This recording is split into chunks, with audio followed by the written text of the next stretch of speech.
The most evil, sinister, and horrifying villain of all time.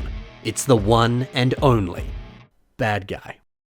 Yep, that's literally the name of this set. He is called Bad Guy. What is the deal with this strange little LEGO set? Is it the worst LEGO set of all time, or is it secretly the best? Let's figure that out today as we discuss the history behind this set, and we'll also see how you can use the pieces that come in this set to build your own awesome LEGO creations. Let's get stuck into it. So, Bad Guy. He was a promotional polybag. He appeared alongside issue number 34 of the Donald Duck & Co. comics. These comics have slightly different names depending on whether you're in Sweden, Norway, or Denmark, but yeah, you buy the comic and you get this for free. It sounds like a pretty sweet deal. In fact, this promotion actually ran alongside the Good Guy set. I've done a separate video on that if you want to hear more about that guy. And these were released in 2006, and at the time, they were only released in Europe. They unfortunately didn't have a larger release across the world. Sadly. But, you know, the fact that it had a more limited distribution doesn't inherently mean it's rare. This set comes with no exclusive pieces whatsoever. You can easily build it on your own. So yeah, in that sense, it's not rare. But if you get this thing mint sealed in the poly bag, then things start to get pricey. In fact, there's one selling on Bricklink right now for about 30 Aussie dollars, which is a lot for a poly bag, but it's not too bad. Oh, in US dollars, that's like 19 bucks. But other people on Bricklink are selling these sealed for 60, 80, or 120 Aussie dollary dues. That's like 40 to 75 American freedom dollars.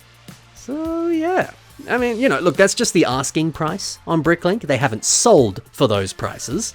But if we check out the last 6 months of sales on Bricklink, we can see that some have indeed sold for 50 Australian dollars each. That's like 32 US dollars. So in the poly bag, they can get pricey, unfortunately. And that's why we stick with buying them used, because it's way, way cheaper. It's like 10 bucks. Or you can just do what I did and part them out using the pieces you have at home. Well, you know, depending on the size of your collection and what you've got, you might be able to do that. And I recommend doing it because it'll be way cheaper. If you can.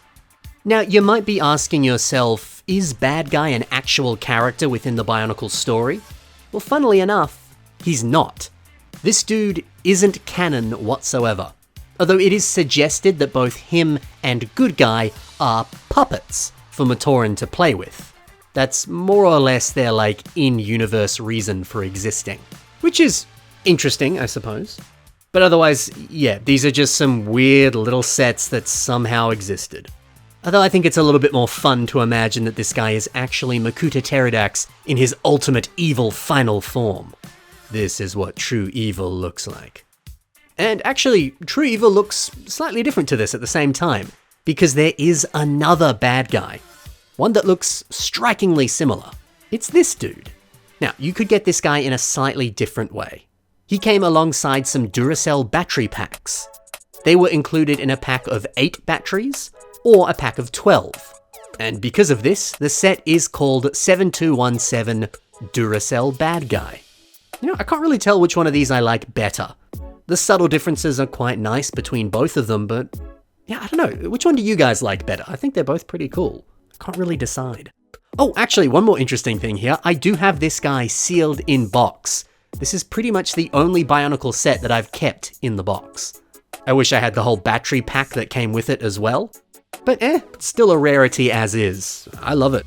Yeah, I'm definitely going to have to do a separate video just talking about Duracell Bad Guy sometime soon.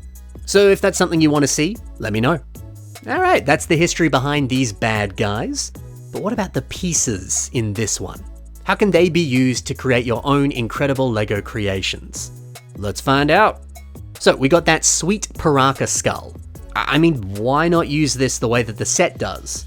It is a pretty sick looking skull. And I think Pixar has used it quite nicely. Look at how he's added that sweet flaming mohawk up top. Plus he's given him a nice skeleton body with a cool looking leather jacket over the top. He's so rock and roll. In fact, you might have realized it, this is indeed a revamp of Duracell Bad Guy, the set we were talking about before. Isn't this just a fun take on the character? I love it. A nice touch to include some cool looking brick-built Duracell batteries. Quite a nice creative inclusion. Now, the set also comes with these lovely Toa Nuva climbing claw pieces. Now, these have always made for some kind of funky looking weapons. But perhaps you could take notes from Stretch 33 and use them for shoulder armor. The gentle curvature here on the edge of this piece, doesn't it just look so incredibly fancy? It ties all this armor together very well, and it just looks good. Also included in this set are these dark red arm pieces. These are some pretty sweet classic parts, but they can still be used today, and they can still look pretty good today. For example, Mucus Drizzle uses them on a creation that's called RFX. I love how these make up the lower leg design. The interesting texture on this piece and the way that it naturally bends. It allows you to design something truly strange, but also quite beautiful. It's a good looking lower leg design, isn't it? Over to these black Onawa claws. They make up Bad Guy's feet.